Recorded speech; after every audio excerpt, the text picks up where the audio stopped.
चलिए company secretary की class 2 class हो चुकी हैं।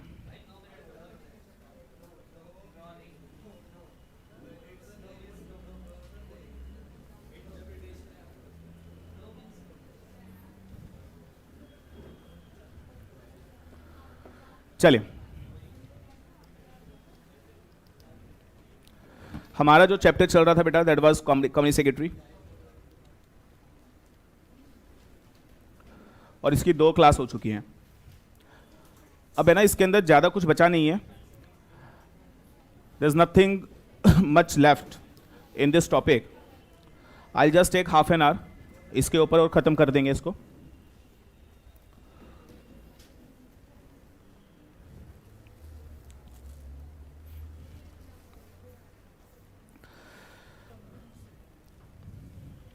अच्छा, किसी को मालूम है CS कौन होता है? एनीबडी? आई थिंक अब इतना तो सबको पता ही है। द मेंबर ऑफ, अरे कंपनी लॉ की बुक दे दो यार। The member of ICSI, the member of ICSI, और ICSI की full form institute of company secretaries of India. Shanu एक बुक दो कंपनी लॉ की। द मेंबर ऑफ ICSI, और it is a class number 3.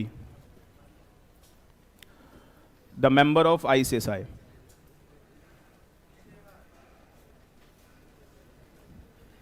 See. कोई ऐसा जिसने पिछली 2 क्लासेस नहीं देखी हैं? एनीबडी?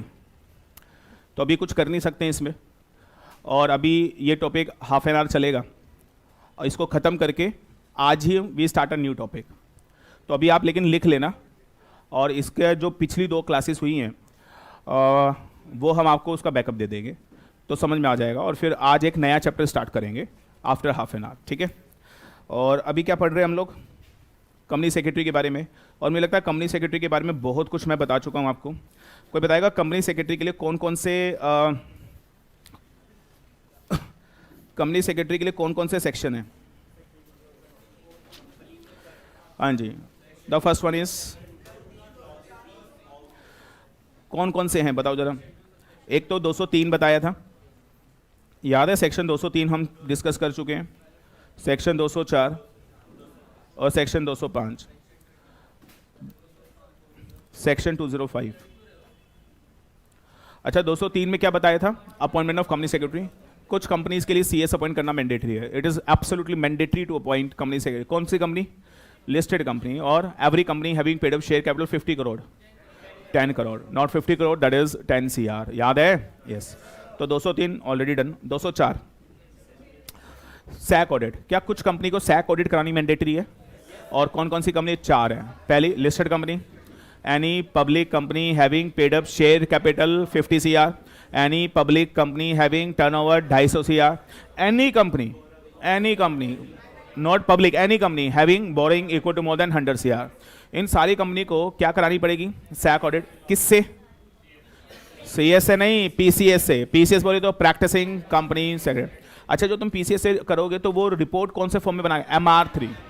और आप सैक ऑडिट में क्या चेक करते हो कि कंपनी के सारे लीगल कंप्लाइंसेस कंप्लाई है या नहीं है।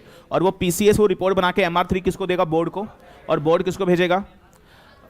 ROC को नहीं, मेंबर्स को, along with the notice of AGM। याद है? सब बताया हुआ है।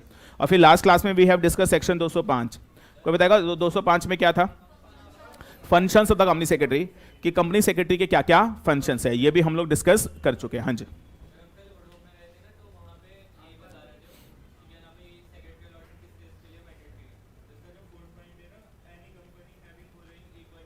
हाँ वो कह रहे होंगे ये खाली पब्लिक ही है। ऐसा कुछ नहीं है। ये कई एक और बच्चे ने मेरे को ये बात बोली थी कि दैट इज, ये सिर्फ और सिर्फ क्या है? प्राइवेट है। लेकिन ऐसा बिल्कुल भी नहीं है। It includes both. ये क्या है? ये दोनों ही है। ये प्राइवेट भी है, ये पब्लिक भी है। कई बार क्या होता है, दैट इज कई मैटर के ऊपर है ना, वो हर आदमी की क्या होती है, एक इंटरप्रिटेशन होती है प्रोविजंस के ऊपर।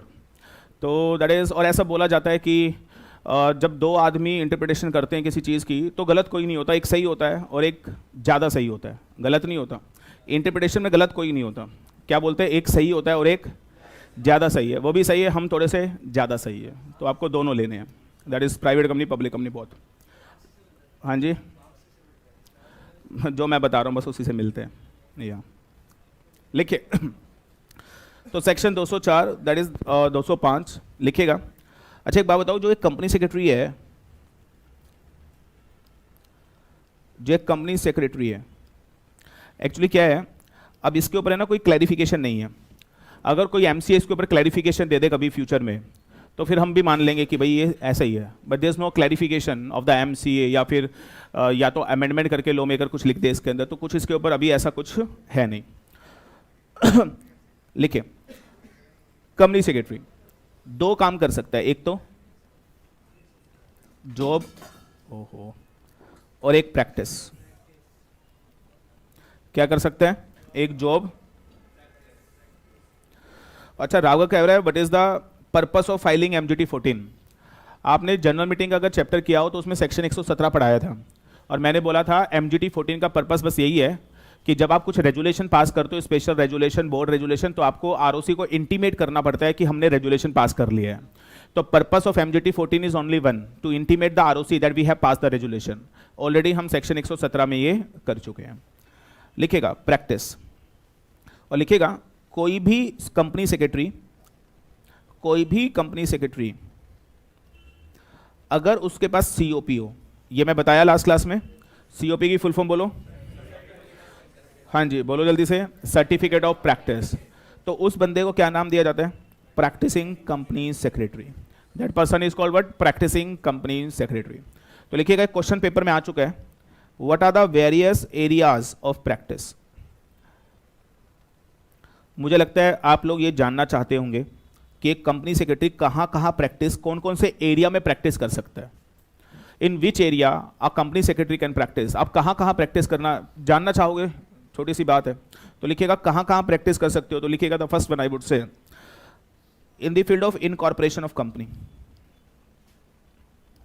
In the field of incorporation of companies, मतलब क्या आप लोग प्रैक्टिस खोल के कंपनीज का इनकॉर्पोरेशन कर सकते हो क्या? आंसर इज यस, आप इनकॉर्पोरेशन कर सकते हो। और प्रैक्टिकली एक कंपनी इनकॉर्पोरेट करने के आप 15 अप टू 15,000 रुपीज तक कमा सकते हो, up to 15,000 for incorporation of one company. तो that is given over there. और रोज की एक कंपनी आ जाए इनकॉर्पोरेट करने के लिए, पैसे पैसे हो सकता है, हो सकता है। तो कैन वी से यहाँ पे हम लोग प्रैक्टिस कर सकते हैं, और दुनिया भर के कंपनी सेक्रेटरी कंपनी इनकॉर्पोरेशन के काम में इन्वॉल्व होते हैं। अच्छा, अगर एक बारी कंपनी इनकॉर्पोरेशन के लिए आ गई तो आप मुझे बताओ, क्या आप उसके लिए और भी बड़े सारे काम कर सकते हो क्या? यस, याद है बताया था मैंने फर्स्ट क्लास में कि कंपनी आ जाए तो फिर अब जाने नहीं देना है। यस, जाने नहीं देंगे तुझे जब तक तेरा डिसोल्यूशन नहीं हो जाता, और तेरा डिसोल्यूशन भी हम ही कराएंगे। याद है बताया था फर्स्ट क्लास के अंदर कहानी पूरी। दूसरा लिखेगा ट्रेडमार्क की फील्ड में, ट्रेडमार्क, कॉपीराइट, पेटेंट्स। और आपने शायद नाम सुना हो कभी, ट्रेडमार्क्स होते हैं, पेटेंट्स होते हैं, कॉपीराइट्स होते हैं। अच्छा, ट्रेडमार्क किसके लिए मिलते हैं? नाम के लिए, लोगों के लिए ट्रेडमार्क मिलता है। कॉपीराइट किसके लिए मिलता है? किताबों के लिए। वैसे तो बहुत बड़ा स्कोप है, गानों के लिए भी कॉपीराइट मिलता है, पता है आपको? गानों के लिए कॉपीराइट मिलता है, और बुक्स के लिए। ये जितनी मेरी किताबें हैं, मैंने कुछ 14-15 किताबें लिखी हुई हैं, और हर बुक का मेरे पास कॉपीराइट है। वैसे आपके सिलेबस में कॉपीराइट का चैप्टर है, जब आएगा तो कराएंगे आपको, डोंट वरी, तो वहाँ पे डिटेल में बताऊंगा। तो कॉपीराइट मिलता है सर। अच्छा, ये बुक का कॉपीराइट लेके मुझे क्या फ़ायदा हो रहा है? अब इस बुक को कोई कॉपी नहीं कर सकता, इसको कोई फोटो कॉपी नहीं कर सकता, और करेगा तो मैं उसके खिलाफ क्या ले सकता हूँ? एक्शन। लेकिन सर लोग कॉपी भी करते हैं और लोग फोटो कॉपी भी करते हैं, और मैं आपको बता दूं दैट मुझे पता है कि कौन टीचर कॉपी करता है, और मुझे ये भी पता है कौन फोटो कॉपी वाला करता है, but we never take action, क्योंकि हमारे पास इतना टाइम है नहीं। लेकिन होता सब है, मार्केट में होता सब है। और एक बार तो एक बंदे ने क्या किया, बच्चे बताते हैं मेरे को ये। अच्छा, मैं हर पेज के नीचे लिखता हूँ CS Anup Jain and all, तो उस बंदे ने क्या किया, यहाँ पे हर पेज के ऊपर स्टिकर लगा दिया, मतलब कोई कुछ चिपका दिया ताकि ये नाम मेरा हट जाए यहाँ से, और पूरी की पूरी बुक फोटोकॉपी करा दी और उसके ऊपर अपना नाम लिखवा दिया। मतलब भाई ने इतनी भी मेहनत करने की कोशिश नहीं करी कि इसको दोबारा से किसी से टाइप करवा ले, थोड़ा बहुत चेंज कर दे, थोड़ा बहुत ऊपर नीचे कर दे, कोई चार्ट हटा के अपना चार्ट बना दे और फिर कॉपी कर ले। भाई साहब ने सेम टू सेम फोटो, कह रहा इतना टाइम कौन लगाए, चल जाने दे। मतलब ऐसा भी हो रहा है, और बच्चे कह रहे हैं कि सर आपकी बुक वो ऐसे कर रहा है। मैंने कहा कोई नहीं, करने दे, अपने को कोई फ़र्क पड़ता नहीं है। तो दैट इज़ बट होता है सर ये, यू नो दैट, ट्रेडमार्क ले लो, कॉपीराइट ले लो। अच्छा, गानों के, म्यूजिक के कॉपीराइट्स मिलते हैं? हाँ जी, उसका कॉपीराइट मिल जाता है।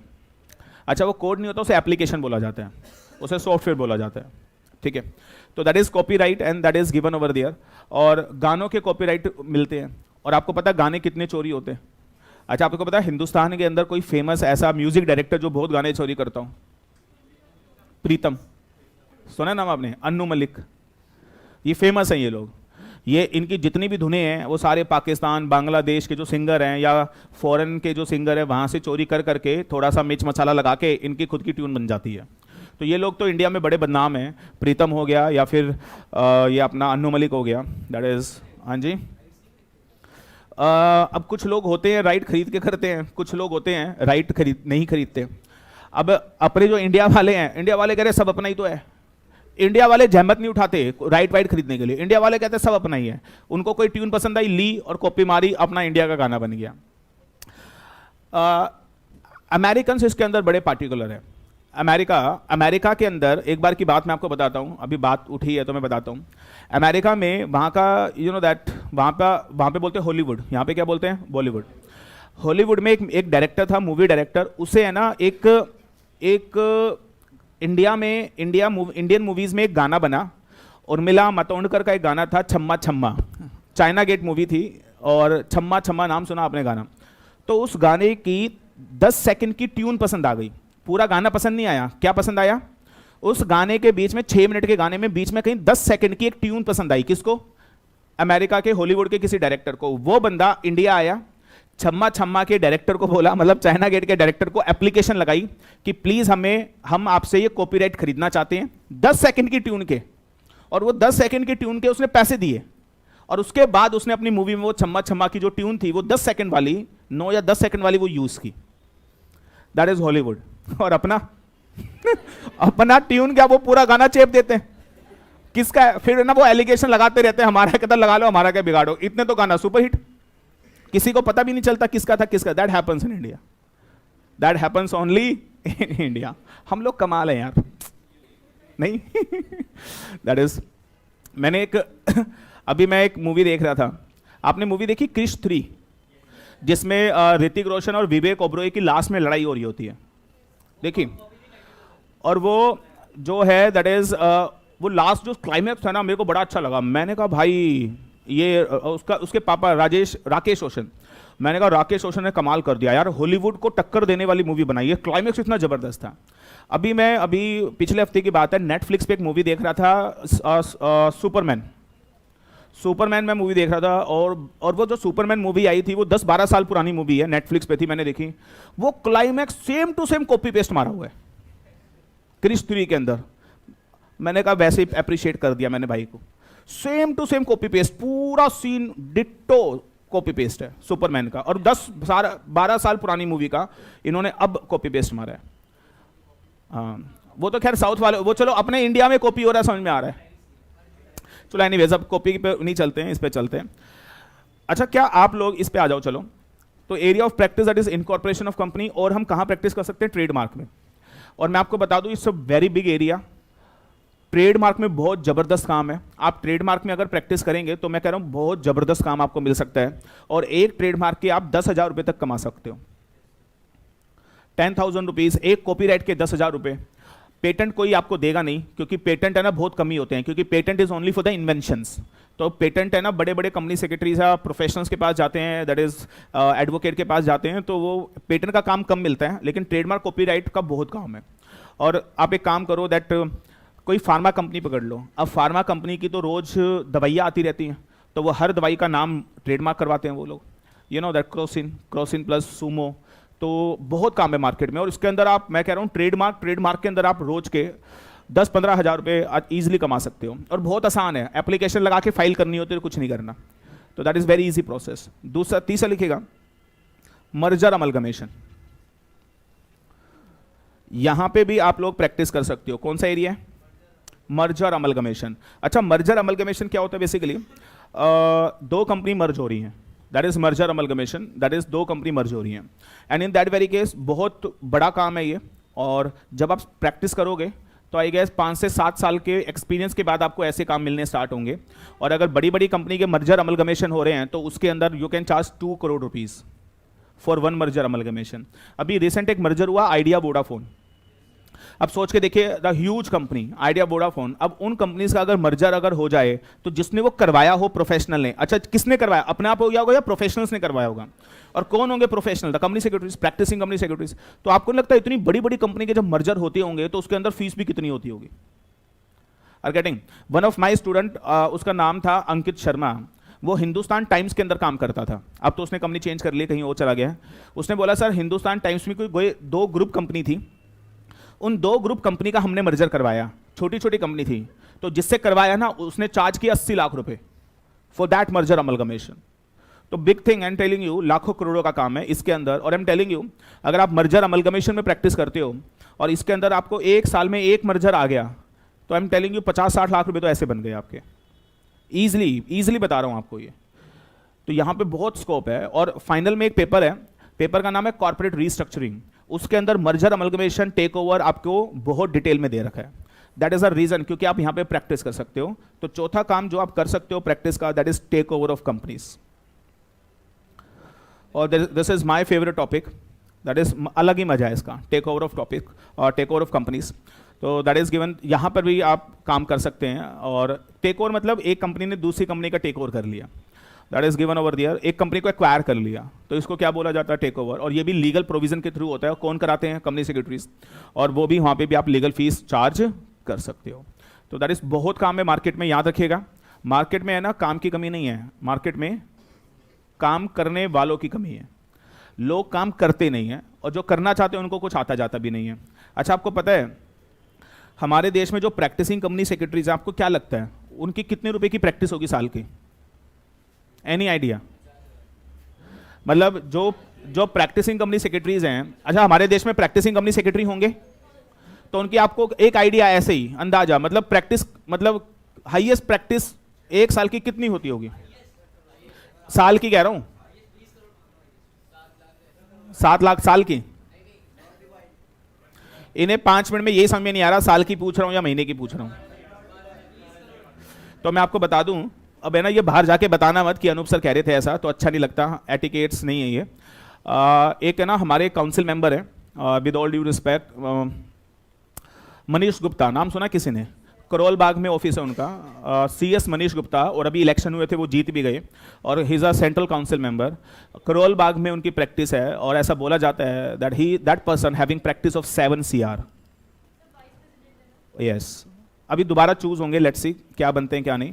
तो 7 करोड़ की practice 1 year, and that is mister C. और मनीष गुप्ता दैट इज जो करोल बाग में है, और उनके पास 15-20 तो ट्रेनीज हैं। मनीष गुप्ता जी के पास 15-20 तो करोल बाग में ऑफिस है, 15-20 तो ट्रेनिंग है, और उस 15-20 में से 75% मेरे स्टूडेंट लगे वहाँ पे। और आप भी कर सकते हैं वहाँ पे डेफिनेटली, अगर वैकेंसी होगी तो बहुत अच्छा काम सीखने को मिलेगा, बहुत ज़बरदस्त। क्योंकि 7 करोड़ की प्रैक्टिस जिसकी है, तो सोच के देखिए वो ट्रेनिंग में आपको सिखा कितना देंगे। तो definitely huge scope, I am telling. और भी बड़े सारे central council, Ranjit Pandey, the practice ऐसा बोला जाता है 4 से 5 करोड़ रुपए। तो दैट इज, और जो नई नई कंपनी सेक्रेटरी जो प्रैक्टिस कर रहे हैं, बड़े सारे तो मेरे ऐसे स्टूडेंट हैं जो प्रैक्टिस में हैं, जिनकी साल की प्रैक्टिस 50 लाख, 1 करोड़, 2 करोड़ ऐसे है। तो पैसा बहुत है, बट द पॉइंट इज आपको काम आना चाहिए, आपको काम नॉलेज होनी चाहिए, नहीं तो 30,000 में धक्के खाते फिरोगे। That is the reality, this is the reality. तो यू शुड अंडरस्टूड दैट। तो दैट इज, और मुझे लगता है हमारा जो अल्टीमेट एम है यही है, पैसा कमाना। और पैसा सिर्फ कैसे कमा पाओगे? अगर नॉलेज स्ट्रॉन्ग है। तो ये चीज़ अगर हमें आज समझ में आ जाए तो मुझे लगता है लाइफ बन जाए। Anyways, point number 4 that is given over दियर, आगे लिखेगा। Legal advice, legal advice, legal opinion. आप बेटा यहां पे भी प्रैक्टिस कर सकते हो, बहुत स्कोप है, लोग करते नहीं है। Legal advice, legal opinion. और मैं आपको बता दूं दैट ऐसा बोला जाता है जो प्रोफेशनल होता है वो बोलने के पैसे कमाता है। हम लोग मजदूर नहीं है, मजदूर यू नो पूरे दिन मेहनत करता है, धूप के अंदर ईंटें लगाता है, भोजा ढोता है, और पूरे दिन मेहनत करने के बाद दिहाड़ी कितनी मिलती है? 600 रुपये। प्रोफेशनल ऐसा बोला जाता है, प्रोफेशनल वो आदमी है जो मेहनत नहीं करता, बस वो बोलता और पैसे कमाता है, उसके पास बोलने के पैसे हैं, इसको बोला जाता है प्रोफेशनल। अच्छा मुझे बताओ, मैं I am earning just because of what, बस मैं बोलने के तो पैसे ले रहा हूं आपसे, और मैंने यहां पे कौन से आके बोझा उठा लिया? ये सुनो, बोलने के तो पैसे हैं, और ये बोलने के पैसे क्यों हैं? बिकॉज ऑफ द नॉलेज, क्योंकि जो नॉलेज है वही मैं आपको बोल रहा हूं, उसी के पैसे कमा रहा हूं। तो ये काइंड इन्फॉर्मेशन आपको पता होना चाहिए when you become a practising company secretary like me. आपको ये मैं बता दूं कि हम लोग है ना, ये छोटा मोटा काम करते नहीं है। As a practising company secretary, याद रखना, as a practising company secretary, incorporation और इनकॉर्पोरेशन हो गया, और ये जो काम हो गए दैट इज ट्रेडमार्क, ये हम करते ही नहीं है, मुझे पसंद ही नहीं है। मैं बेसिकली मेनली कौन से काम में काम करना पसंद करता हूँ? लीगल ओपिनियन के। अब जैसे एक बंदा मेरे पास आया और उस बंदे ने मेरे को पूछा, पर्सन केम टू मी, एक कंपनी मेरे पास आई कि सर सेबी टेकओवर कोड में ये जो लीगल प्रोविजन है ये समझ में नहीं आ रहा है, इसके ऊपर अपनी लीगल ओपिनियन दो। तो फ़ोन पे मेरे से बात हुई, और फ़ोन पे मेरे से बात हुई, वो मेरे से पूछ रहा है, और हमारी बात हुई 2 मिनट। कितने मिनट बात हुई? 2 मिनट बात हुई। 2 मिनट में मैंने उसको समझा दिया, सारे प्रोविजन समझा दिए, और सर 2 मिनट समझाने का उसने बोला थैंक यू सो मच, और उसके ऑफिस में बिल पहुंच गया 1 लाख रुपए का। That is a legal opinion, that is how the professionals are earning, and I am telling you, हम लोग ऐसे भी पैसे कमाते हैं सिर्फ और सिर्फ लीगल एडवाइस के। Are you getting this? और I am very expensive, I am telling you, when it talks about the legal opinion. तो जब लोग प्रोफेशनल, और लेकिन है ना, ये जो प्रोफेशनल एडवाइस दी जाती है, लीगल ओपिनियन दी जाती है, तो मैं आपको बता दूं, बोल के नहीं दी जाती, वो रिटर्न में जाती है, ताकि जो बंदा बोल रहा है उसका एविडेंस रहे कि इसने ये लीगल ओपिनियन दी है। तो सर अगर आपको नॉलेज है तभी तो लीगल ओपिनियन दे पाओगे, या कुछ भी बोल दोगे यार, लीगल ओपिनियन तो तभी दी जा सकती है। और एक चीज़ सुन लो, अभी आप जैसे क्लास में बैठे हो, you can ask anything from me, और हम सबको अलाउड करते हैं, ओपनली आप कुछ भी पूछ सकते हैं। और फॉर ये kind information, when you become company secretary और सीएस बनने के बाद आप भी प्रोफेशनल बन जाओगे, मैं तो प्रोफेशनल हुई, तो उसके बाद मेरे से कुछ पूछोगे तो क्या पता एक बात क्या, आई charge 2 lakh rupees from you, और आप हंसते हंसते दोगे, क्योंकि आपकी रिक्वायरमेंट है, क्योंकि आपकी कंपनी की रिक्वायरमेंट है। लेकिन मैं आपको बता दूं, ट्यूशन तो ट्यूशन तो अभी भी ले रहा है, लेकिन हर चीज आप समझो, हर चीज यू नो दैट वो एप्लीकेशन ऑफ लॉ से समझ में आता है, और वो एप्लीकेशन ऑफ लॉ तो समय आएगा जब आपको अच्छे से सारी चीजें आती हैं, और उस टाइम वो तुम 6 महीने का कंपनी लॉ का कोर्स नहीं करोगे, उस टाइम तो तुम्हारे बॉस ने बोल रखा होगा भाई फटाफट जवाब लेकर आ इसका, और उस टाइम तुम्हें क्या चाहिए? Legal opinion. तो अगर तुमने अभी सही से पढ़ लिया तो तुम खुद ही कर लोगे वो काम, क्योंकि मैंने समझाया हुआ है, और नहीं किया तो फोन कर लेना, कोई दिक्कत नहीं है। 2 लाख 3 लाख जो भी उस टाइम का समय होगा, उस टाइम के हिसाब से पैसे ले लेंगे आपसे। हाँ हाँ जरूर। ये डाउट सॉल्विंग सिर्फ और सिर्फ तब तक अलाउड है जब तक आप स्टूडेंट हो। हाँ तू आज ही हो, जॉब छोड़कर बैच में आएगा, तू ऑनलाइन लेगा। अच्छा अबे चलो यार अच्छा ये सही है, कह रहा है एक बच्चे को बोल देंगे आपके इंस्टीट्यूट को कि क्वेश्चन पूछ ले, और फिर वो ये सही, ये तो मैंने सोचा ही नहीं कभी। ठीक है, कनेक्शन बड़ा है तेरा। लिखो और the 6th one very important, रिटेनरशिप। और ये मैं समझा चुका हूं लास्ट क्लास में, अगर आपको याद है, बताया था रिटेनरशिप एग्रीमेंट, ये मैं बता चुका हूं, I will not explain again, already we discuss in the last class. Retainership agreements क्या होते हैं हम बता चुके हैं आपको, और याद है इसमें बड़ा जबरदस्त पैसा है, याद है वो 100 कंपनी आ गई तो 5 लाख पर मंथ तो इसी से आ गया। तो पैसा, एक पैसे की कमी नहीं है, कमी सिर्फ हिंदुस्तान में 2 चीज़ों की, एक तो नॉलेज की और एक काम करने वालों की, और 2 चीज़ अगर आपके पास है तो आपको कोई नहीं रोक सकता। तो आपको ये बात समझनी है बस। नाउ ये क्या एरिया ऑफ प्रैक्टिस समझ में आया? और अभी के लिए फिलहाल के लिए ये 5 नंबर का क्वेश्चन पेपर में आ सकता है, you can write down over there. Now एक last question and then we start a new chapter. एक आखिरी क्वेश्चन और है, जो प्रैक्टिसिंग कंपनी सेक्रेटरीज होते हैं, लिखेगा, जो बेटा प्रैक्टिसिंग कंपनी सेक्रेटरीज होते हैं, जो प्रैक्टिस कर रहे हैं लीगल प्रैक्टिस, क्या वो कोई और काम भी कर सकते हैं? मतलब I am a practising company secretary, तो क्या मैं प्रैक्टिस के साथ साथ कोई और काम भी कर सकता हूं, या 100% डिवोशन सिर्फ प्रैक्टिस पे देना है? तो लिखेगा आईसीएसआई ने फॉलोइंग एक्टिविटी अलाउड की हुई है, ये भी क्वेश्चन पेपर में आ चुका है। आईसीएसआई ने फॉलोइंग एक्टिविटी क्या कर रखी है? अलाउड। अब वो कौन कौन सी एक्टिविटी अलाउड है लिखेगा। पहली कौन सी एक्टिविटी अलाउड है? दैट इज गिवन, लिखेगा प्राइवेट ट्यूटरशिप।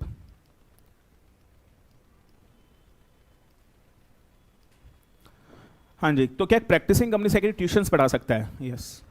और क्या मैं ट्यूशन ही पढ़ा रहा हूँ? एब्सोल्युटली। तो लाइव एग्जांपल अलाउड है, तभी तो कर रहा हूँ। अच्छा, अगर कल आईसीएसआई बैन कर दे कि जो भी पीसीएस है वो ट्यूशन नहीं पढ़ा सकता, तो फिर मैं क्या करूँगा? अबे डफर, मैं पीसीएस की प्रैक्टिसिंग कंपनी सेक्रेटरी जो प्रैक्टिस का वो सरेंडर कर दूंगा। दिमाग लगाओ, दिमाग। ये क्यों छोड़ेंगे? कह रहा मैं, अबे मेंबरशिप छोड़ने की जरूरत नहीं है, सीओपी छोड़ दूंगा, सर्टिफिकेट ऑफ प्रैक्टिस। मेंबर तो मैं रहूंगा ना। यस। हाँ, मैं पढ़ाऊंगा और क्या करूंगा? और तो क्या कह रहा है? और क्या करूं? नाच के दिखाऊं? कह रहा उसके बाद क्या करोगे? कह रहा गाओ। लिखो, तो प्राइवेट ट्यूटरशिप कर सकते हैं, दैट इज गिवन, अलाउड है। और इसलिए जितने भी कंपनी सेक्रेटरीज हैं, दैट इज, आप देखो वो प्रैक्टिस भी करते हैं और वो पढ़ा भी रहे हैं, तो that is given over there. दूसरा लिखिएगा, ऑथरशिप ऑफ बुक्स। हाँ जी, क्या ऑथरशिप ऑफ बुक्स, क्या आप ये भी कर सकते हो? यस। और मैं कर ही रहा हूँ, मुझे लग रहा है मैं कुछ ज़्यादा ही कर रहा हूँ। तो प्राइवेट ट्यूटरशिप हो गई, ऑथरशिप ऑफ बुक्स, क्या ये भी अलाउड है? ये भी अलाउड है, शायद इसलिए वो किताबें छापी हुई है। Yes sir. तो authorship of books, that is allowed. अच्छा, ये अभी मैं सोच रहा हूँ करने की, एमपी एमएलएज। हाँ, अलाउड है, आप कर नहीं सकते, आप एमपी एमएलए के इलेक्शन लड़ सकते हो और आप बन सकते हो एमपी एमएलए। इसमें तो आईसीएसआई को प्राउड होगा, इसमें तो आईसीएसआई को प्राउड होगा कि हमारा अनूप जैन एमपी है। दैट इज, तो इसमें गलत क्या है? तो दैट इज गिवन ओवर, अच्छी बात है, तो अलाउड है, आप एमपी एमएलए बन सकते हैं, that is given over there. हाँ जी, तो अभी मैं सोच रहा हूँ कि मैं अपनी एक पार्टी खोलूँ, एजे पार्टी, और उसके अंदर हम इलेक्शन लड़ें चीफ मिनिस्टर ऑफ दिल्ली, और उसके अंदर लेट्स सी क्या बनते हैं। तुम सारे मेजर हो ना, वोट दोगे ना तुम लोग? हाँ, हम दिल्ली के अंदर बहुत सारा सुधार करने वाले हैं। हाँ जी, आपकी सारी मांगे पूरी होंगी। यार ये कितने लल्लू बच्चे हैं। मैं कह रहा हूँ पार्टी मजाक में बोले, कह रहा सिंबल क्या रखोगे?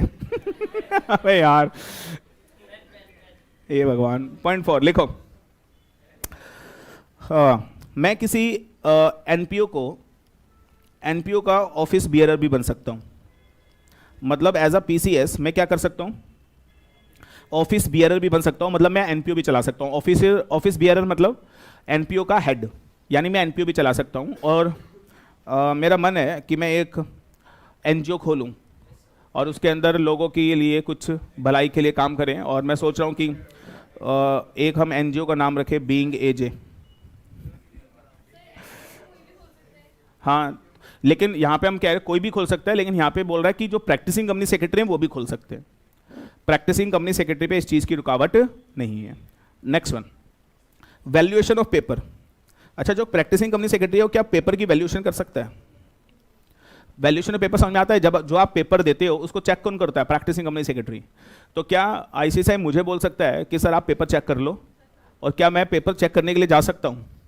मैं जा सकता हूँ, बट मैं जाऊँगा कभी नहीं। द रीज़न इज़, क्योंकि आपको पता है वो एक पेपर चेक करने के 120 रुपये देते हैं। मतलब अब शायद कुछ बढ़ गया हो तो 150 हो गए होंगे, 200 हो गए होंगे, बस इतना ही, 120-150 के आसपास देते हैं एक पेपर चेक करने के। तो बताओ, हाँ, तेरा निकलवा के चेक करके तेरे को 100 में से 0 दे दूंगा। अच्छा, इसीलिए शायद ऐसा बोला जाता है कि है ना, आप कभी भी पेपर के ऊपर अपना नाम नहीं लिखेंगे, आप अपना रोल नंबर लिखेंगे या भी कुछ दिया आपने कभी, है ना? नहीं तो क्या होता है कि वो नाम लिखोगे तो पता चल जाएगा, दैट इज। और इसलिए एक चीज़ और बोली जाती है, आप पेपर के ऊपर है ना कोई भी मार्क नहीं बना सकते, ओम, गणेश भगवान की मूर्ति, ऐसा कुछ नहीं बना सकते, क्योंकि ये इसलिए बनाई जाती है कहीं आपका कोई पेपर चेकर के साथ सेटिंग हो तो बता दो कि जिस पे गणेश बनाओ उस पे 100 में से 100 दे दियो। तो और है ना, ये एक ऑफेंस है, और है ना आईसीएसआई का नोटिस आ जाता है कि भाई तुम्हारा पेपर कैंसिल कर रहे हैं, तुमने फोटो क्यों बनाई। तो याद रखना, पेपर देते टाइम उस पेपर पे कोई भी मार्क मत बना देना, ओम। कई लोग हैं ना डरे होते हैं, तो वो भगवान का नाम लिख देते हैं, जय महाकाल। अब वो तुमने महाकाल लिख दिया ना, तो वो आईसीएसआई का नोटिस आएगा, बता महाकाल लिखा क्यों। तो ये बिल्कुल प्रोहिबिटेड है, बिल्कुल यूज नहीं करना पेपर के ऊपर।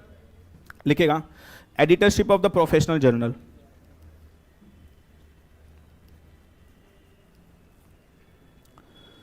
एडिटरशिप ऑफ प्रोफेशनल जर्नल लिख लीजिएगा प्लीज। बड़ी सारी मैगजीन्स आती हैं, बड़ी सारी लीगल मैगजीन्स आती हैं, और क्या उन लीगल मैगजीन के अंदर लीगल आर्टिकल्स आते हैं? यस। तो मैं अगर एक प्रैक्टिसिंग कंपनी सेक्रेटरी चाहे तो उन लीगल मैगजीन्स के अंदर क्या कर सकता है? एडिटर बन सकता है। और एडिटर मतलब वो उन लीगल मैगजीन्स के अंदर, प्रोफेशनल जर्नल्स के अंदर क्या दे सकता है? अपने आर्टिकल भी दे सकता है, उसके पैसे मिलते हैं। फॉर एग्जाम्पल मैं एक एग्जाम्पल देता हूँ, दैट इज ICSI की एक मैगजीन आती है। ICSI मंथली एक मैगजीन जारी करती है। कोई बताएगा उसका नाम क्या है? किसने सब्सक्राइब की हुई है? Chartered secretary. और मैं आपको बताऊं ये की हुई है, कितने पैसे जाते हैं? 500 या ज़्यादा है?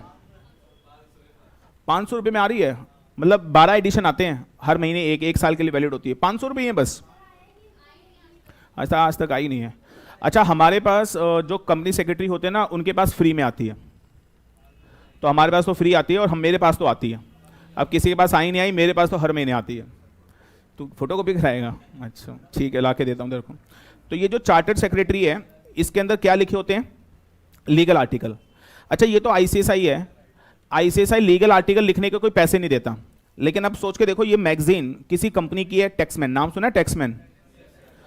अब टैक्समैन ने मुझे हायर किया, और टैक्समैन ने मुझे बोला कि आप हमारी मैगजीन के अंदर क्या करो? लीगल आर्टिकल लिखो, आपके नाम से लीगल आर्टिकल जाएंगे, हमारी मैगजीन बिकेगी, और हम आपको महीने के 5 लाख रुपए पर मंथ देंगे। तो क्या मैं ये काम भी कर सकता हूँ? बीइंग अ PCS अलाउड है। तो ऐसे भी पैसे कमाए जा सकते हैं। तो कैन वी से ICSI ने अलाउड किया है कि आप PCS में भी पैसे कमाओ, और ये एक एक्टिविटी करके भी आप पैसे कमा सकते हो। तो ICSI आपको भरपूर पैसे कमाने की आज़ादी दे रहा है, प्रोवाइडेड आप लोगों को कुछ आता जाता हो। That is given. I hope it is okay. तो these are the various things जो आप लोगों को, हाँ जी, नो। अच्छा, एक सवाल और है, क्या इसके अलावा कुछ और भी कर सकते हैं?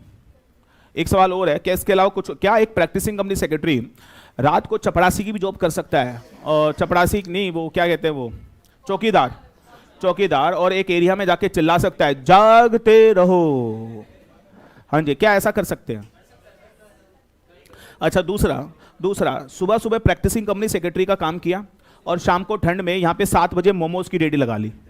तो क्या वो मोमोज की रेडी लगा सकता है और मोमोज बेच सकता है? ऊपर लिख सकता है CS वाले मोमोज। जो ये मोमो खाएगा पास हो जाएगा, जो ये मोमो खाएगा कंपनी लो आ जाएगा। क्या वो कर सकता है? ऐसा कर सकता है? हाँ जी, CS वाला क्या मोमो। अब देखो ध्यान से सुनना, लीगली नॉट अलाउड, लेकिन अगेन करने को लोग पता नहीं क्या क्या करते हैं, बट लीगली अगर ICSI को पता चला तो आपके खिलाफ एक्शन लिया जा सकता है। लेकिन हाँ, एक पॉइंट और है, आप एप्लीकेशन लगा सकते हो ICSI को, डियर ICSI, मोमो का आजकल रिवाज चल रहा है, फैशन चल रहा है, और आज बड़ा ट्रेंड में है, तो आज हम मोमो बेचना चाहते हैं, प्लीज अलाउड। तो क्या ICSI आपको अलाउड कर देगा? अब मुझे तो नहीं लगता करेगा। अब काउंसिल के इतने बुरे दिन तो आ ही नहीं है कि तुम्हें मोमो बेचने के अलाउड करेगा। हाँ,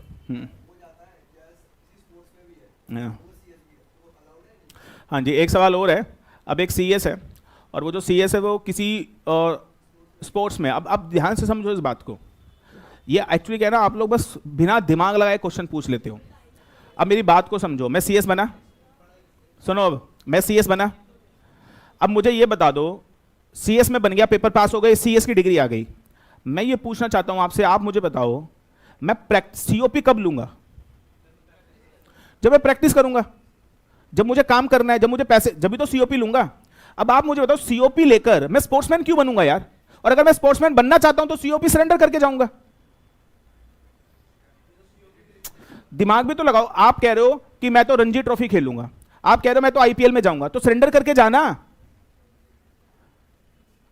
या वहां पे बॉल आ रही होगी और वहां पे तो MJT14 फाइल करेगा। आप समझो मेरी बात, हाइपोथेटिकल सिचुएशन आप लोग क्रिएट करते हो। क्या मैं अभी ऐसे भी कर सकता हूं? क्या मैं, ICSI ने ये चीजें अलाउड करी हैं, इसके अलावा कोई दूसरा काम आप नहीं कर सकते। कौन नहीं कर सकता? CS के लिए नहीं कहा जा रहा है, ये किसके लिए कहा जा रहा है? PCS के लिए। आप CS बन गए, डिग्री ले ली, आप कुछ भी करो, आप नाचो आप समझ रहे हो? लेकिन प्रैक्टिसिंग अगर आपने PCS बन गए, तो क्या आपकी कोई ऑब्लिगेशन है या नहीं है लोगों का काम ढंग से करने की? उसके बाद आप कोई दूसरा काम नहीं कर सकते, ये काम अलाउड है बस, इसके अलावा कोई अलाउड नहीं है। और अगर कोई दूसरा काम अलाउड करवाना चाहते हो तो किसको एप्लीकेशन लगाओ? ICSI को, वो देखेगा तुम्हें अलाउड करेगा या नहीं करेगा। अब हिंदुस्तान में 2000 काम है, अब तुम 2000 के 2000 थोड़ा ना पूछोगे, ये 6 बता दिए ये अलाउड है, बाकी अलाउड नहीं है। हाँ बोल। हाँ जी ले सकते हैं, बिल्कुल ले सकते हैं, ले लो कोई बात नहीं। तो that is the company secretary we talking about, and I hope ये आपको कंपनी सेक्रेटरी का चैप्टर अच्छे से समझ में आ गया होगा नाउ।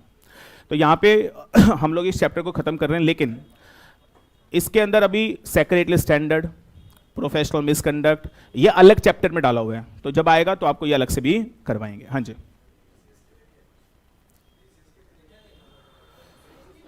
बेटा ACS तो लिखो, लिखो भाई लिखो, लिखो जल्दी से। मैं अनूप जैन, लिखो, ये भी एक कंफ्यूजन रही जाएगी नहीं तो तुम्हारे छोटे से दिमाग में। मैं अनूप जैन, मैंने बोला था मैं CS बन गया, तो मुझे बताओ पहले 5 साल तक, पहले 5 साल तक मुझे क्या उपाधि मिलेगी? ACS। आफ्टर 5 ईयर, 5 साल के बाद मैं क्या बनूंगा बेटा? 5 साल के बाद मैं FCS बनूंगा। Is it okay?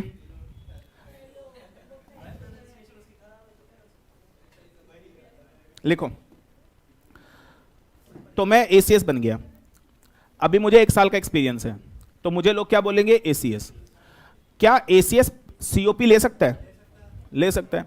तो ACS अगर COP ले लेगा तो आपको अब क्या बोला जाएगा? आप ACS भी हो और आप PCS भी हो, और आप 5 साल के बाद क्या कहलाए जाओगे? FCS। और FCS के बाद भी अगर COP है तो आप क्या कहलाए जाओगे? PCS। तो ACS भी PCS बन सकता है और FCS भी PCS बन सकता है, और PCS अगर आप हो तो ये जितनी प्रोविजन बताई PCS दोनों के लिए है, चाहे वो ACS हो या वो FCS हो। आई hope it is clear now. लिखेगा। चलो दोस्तों, तो एक छोटा सा टॉपिक, काफ़ी टाइम लगा दिया हमने इसके ऊपर, 3 classes we devoted over there. We are moving further, और एक हम चैप्टर पढ़ेंगे। लिखेगा, आज एक चैप्टर स्टार्ट कर रहे हैं। लिखेगा अ न्यू चैप्टर, मेंबरशिप।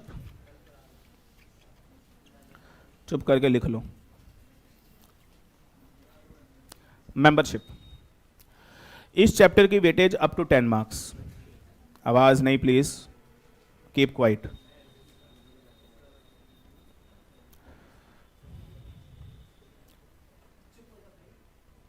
सी, मेंबरशिप इस चैप्टर की वेटेज बेटा कितनी है? 10 मार्क्स है। ठीक है। एक छोटा सा सवाल उठता है कई बार, हु इज मेंबर? क्या क्वेश्चन है कि मेंबर कौन माना जाता है?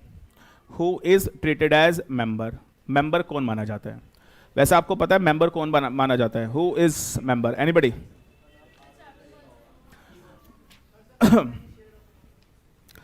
तो एक सवाल है, दैट इज मेंबर कौन माना जाता है? Who is treated as member. तो लिखेगा, एक कंपनी एक्स लिमिटेड है। यार प्लीज बेफालतू में ना, बेफालतू में मत बोला करो, अननेसेसरी चपट चपट मत करो। ये लिखा हुआ है ऊपर, मेंबरशिप। चैप्टर का नाम क्या है? मेंबरशिप। लिखेगा, एक कंपनी एक्स लिमिटेड है, और इस कंपनी के अंदर एक भाई साहब है मिस्टर जेड। मिस्टर जेड ने इस कंपनी के शेयर खरीदे हुए हैं। Is it okay? तो मेरा सवाल ये है, जेड शेयर होल्डर है या जेड मेंबर है? That is a big question. हाँ जी, अगर मैं रिलायंस के शेयर खरीद लूं तो मैं क्या माना जाऊंगा? मैं शेयर होल्डर माना जाऊंगा या मैं मेंबर माना जाऊंगा? कितने करें? शेयर होल्डर माना जाऊंगा। तो मेंबर कौन है? Then who will be treated as member? तो लिखेगा, सेक्शन 2 क्लॉज 55। अच्छा, जो ये डेफिनेशन है 2 तरीके से पढ़ी जा सकती है। एक तरीका बहुत आसान है, पेपर में कोई इंपैक्ट नहीं आएगा, पेपर में कोई फर्क नहीं पड़ेगा, पेपर में नंबर पूरे आएंगे। ठीक है। लेकिन तरीके 2 हैं, आप जो बोलोगे वो यूज करेंगे। पहला तरीका जो 10 मार्क्स का है, और सॉरी जो 10 मिनट का है, और 10 मिनट में डेफिनेशन खत्म हो जाएगी और इजी है, समझ में आ जाएगा, पेपर में नंबर भी पूरे आएंगे, कोई दिक्कत नहीं है। दूसरा तरीका कि इसको एनालाइज करें डिटेल में, ये शब्द मेंबर क्या है, और उसमें लगेगा 1 घंटा। मार्क्स पेपर में कहीं नहीं कटेंगे, मार्क्स दोनों जगह सेम ही आएंगे। तो आप क्या पसंद करना चाहेंगे, मतलब 10 मिनट में बता दूं या यही 1 घंटे में बताऊं, जो तुम बोलो यार, मेरे को तो कोई फर्क नहीं पड़ रहा। ओपिनियन ले लेते हैं। कितने कह रहे हैं कि सर एनालिसिस वाला तरीका ऑप्ट कर लीजिए, let me see the answer. Analysis it will take 1 hour. और कितने कह रहे हैं सर 10 वाले बता दो, जब फर्क ही नहीं पड़ रहा तो 10 मिनट वाला बता दो। और आप दोनों में हो अबे सुन मेरी बात, ये एक कह रहा है 1 घंटे वाला बता दो, फिर कल 10 मिनट वाला बता देना। अच्छा अभी 10 वाला बता दूं। अच्छा अगर मैंने 1 घंटे वाला बताया तो उसके अंदर 10 मिनट का अपने आप इंक्लूड हो जाएगा, तो वो ऐसा नहीं हो सकता, तो वो एक ही ऑप्शन आउट करना पड़ेगा आपका। 1 घंटे वाला करें, लिखो फिर। तो अब हम 1 घंटा कॉन्टिन्यूसली पढ़ेंगे इसके अंदर। आप तुमने कहा है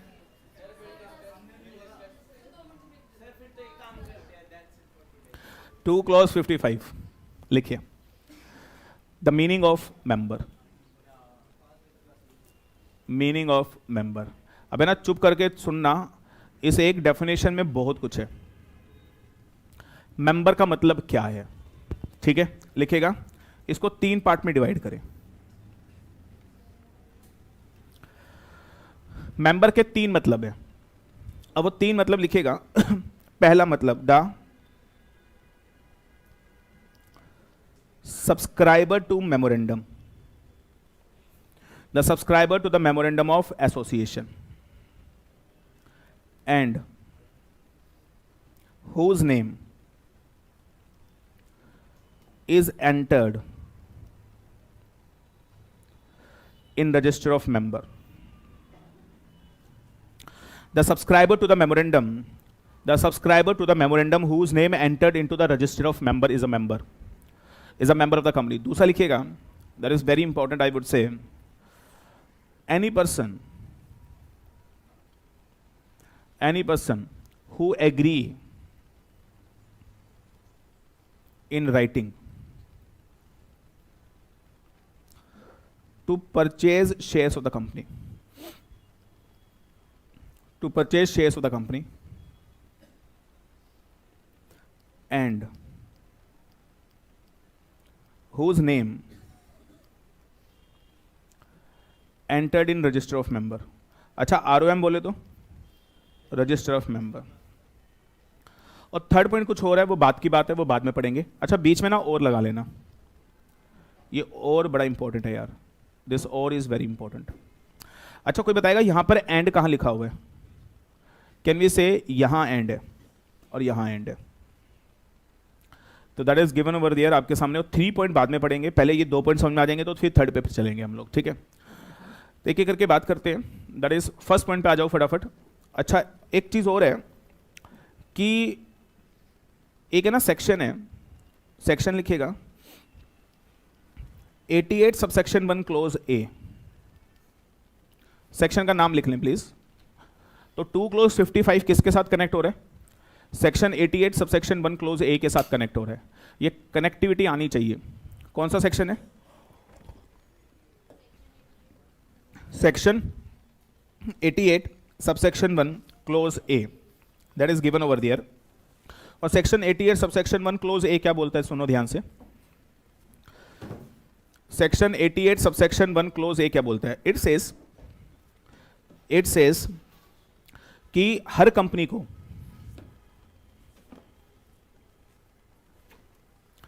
एवरी कंपनी, हर कंपनी को एक रजिस्टर ऑफ मेंबर मेंटेन करना पड़ेगा। अब ध्यान से सुन लो, ये रजिस्टर ऑफ मेंबर है, ये क्या है? रजिस्टर ऑफ मेंबर है।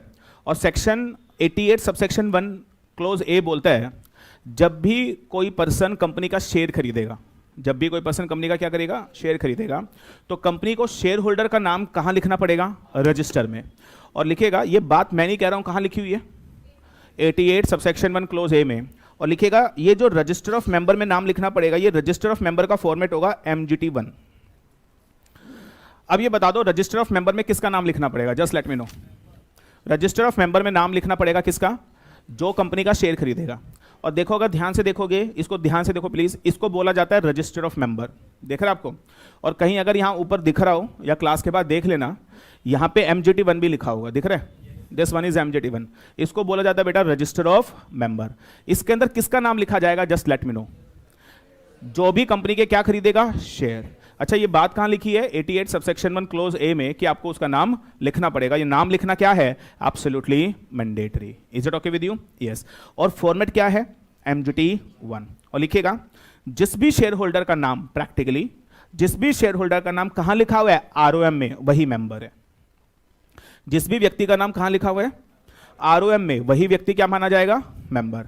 अब आप ध्यान से सुनो, मैं अनूप जैन, एक एग्जांपल लेते हैं, कंपनी है ABC लिमिटेड, और मैं अनूप जैन, मैंने इसके शेयर खरीद लिए। मैंने क्या खरीद लिए? इसके शेयर। मैं क्या बना? Share holder. After purchasing the share I only become the share holder. मैं शेयर होल्डर बन गया। अब आप मुझे बताओ, जैसे मैं इसके शेयर खरीदूंगा तो ABC लिमिटेड के ऊपर ऑब्लिगेशन क्या है? बस ये बता दो, एज पर सेक्शन बोलो प्लीज। अगर मैं कंपनी के शेयर खरीदूंगा तो कंपनी पे कौन सा सेक्शन लगा? 88 सबसेक्शन 1 क्लोज ए। और इसने क्या बोला कि इस कंपनी को अपने रजिस्टर ऑफ मेंबर में नाम लिखना पड़ेगा। किसका? अच्छा, रजिस्टर ऑफ मेंबर का फॉर्मेट क्या? किसका नाम लिखना पड़ेगा? अनूप जैन का। तो जैसे मेरा नाम रजिस्टर ऑफ मेंबर में आ जाएगा, I will become the member. जब तक शेयर खरीदूंगा और शेयर रहेंगे, I am just a share holder, but when my name is enter into the register of member, that day I become the member. सिर्फ मैं तभी member बनूंगा, otherwise मैं member नहीं बन सकता। मेंबर बनने की कंडीशन क्या है? 2 है। आपके पास शेयर होने चाहिए और आपका नाम रजिस्टर ऑफ मेंबर में होना चाहिए। अच्छा, मैंने शेयर खरीद लिए बट मेरा नाम रजिस्टर ऑफ मेंबर में नहीं है, तो मैं क्या हूं? मैं शेयर होल्डर हूं बट मैं मेंबर नहीं हूं। Are you getting? अब जरा देखना डेफिनेशन में क्या लिखा हुआ है। अच्छा, पॉइंट 1 थोड़ी देर में डिस्कस करते हैं, पॉइंट 2 पे आओ पहले। पॉइंट 2 क्या लिखा हुआ है? Any person who agreed in writing to purchase the share of the company. कुछ आया समझ में? कोई भी व्यक्ति अगर कंपनी का क्या खरीद ले? शेयर। और शेयर खरीदने के बाद, अच्छा एंड लिखा है या और लिखा है? एंड। दोनों कंडीशन सेटिस्फाइड करो या कोई भी एक? तो यानी आप कंपनी के क्या खरीद लो? शेयर। और शेयर खरीदने के बाद आपका नाम कहां लिख दिया जाए? ROM में। तो then you become a member. Only then you become a member. अच्छा, if you purchase the share and your name is not entered into the register of member, you are only a shareholder. You never become a member. member बनने की condition क्या? Company को आपका नाम कहां लिखना पड़ेगा? ROM में. That is mandatory condition over there. Have you understand that? Are you okay with this? हाँ जी। जो कंपनी का शेयर खरीदेगा, आप कंपनी का शेयर खरीदो, एकेडमी 99 का आप एक शेयर खरीद लो। आप जैसे हमारी कंपनी का शेयर खरीदोगे, हम आपका नाम कहां लिख देंगे? ROM में। तो आप हमारी कंपनी के क्या बन गए? मेंबर। लेकिन अगर आपने हमारा शेयर खरीदा और मैंने आपका नाम ROM में नहीं लिखा, तो आप सिर्फ शेयर होल्डर हो, आप मेंबर नहीं हो। एक सवाल और, क्या कंपनी को ROM में नाम लिखना मैंडेटरी है? हाँ। कहां लिखा है? 88 सबसेक्शन 1 क्लोज ए में। तो कंपनी को नाम लिखना मैंडेटरी है। जो शेयर खरीदेगा उसका नाम कंपनी को रजिस्टर ऑफ मेंबर में लिखना एब्सोल्युटली मैंडेटरी है। Have you understand that? Listed company का थर्ड केस में आएगा। थर्ड केस छुड़वाया हुआ है, वो लिस्टेड के लिए छुड़वाया हुआ है। अभी अनलिस्टेड की बात हो रही है। हाँ जी,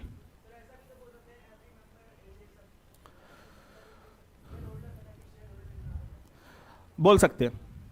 इसके ऊपर क्वेश्चन भी आ रखा है 4 नंबर का, बोल सकते हैं। हाँ जी, 30 दिन। जिस दिन आप शेयर खरीदोगे वहां से 30 दिन में ROM में नाम लिख दो।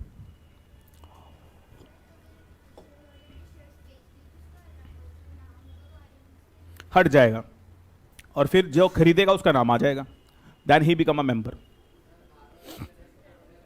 ROM में, हाँ जी, क्या ROM में नाम लिखने के लिए क्या कुछ 2, 4, 500 शेयर खरीदने पड़ेंगे? नो।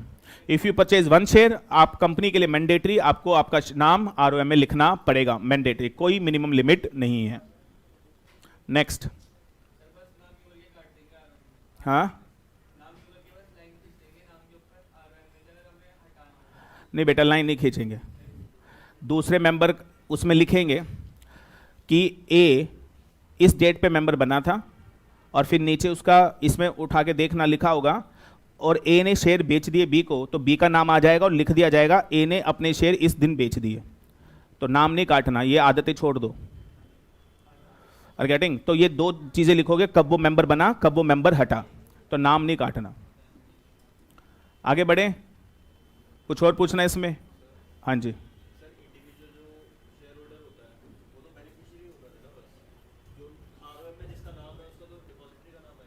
बोल बेटा, ई फॉर्म की बात हो रही है, ई फॉर्म में जब आएगा तो यहाँ डिस्कस करेंगे, अभी सिर्फ फिजिकल फॉर्म वाले की बात हो रही है। आगे बढ़े भाई, इज इट ओके? एक बार दोबारा लैंग्वेज पढ़ो, पॉइंट 2 बता रहा हूं, हु इज मेंबर, देखना जरा। Any person who agree in writing to purchase shares of the company and whose name entered into register of member. तो सर वही मेंबर है जिसका नाम रजिस्टर ऑफ मेंबर में लिखा है और कोई मेंबर नहीं है। लिखो क्वेश्चन 1, यहीं पर एक क्वेश्चन 1 आता है दिमाग में, let's see who will answer. अब कुछ क्वेश्चन आपसे पूछ रहा हूं जो एग्जाम में आ चुके हैं, आ सकते हैं। Question 1, can company allot share on verbal request?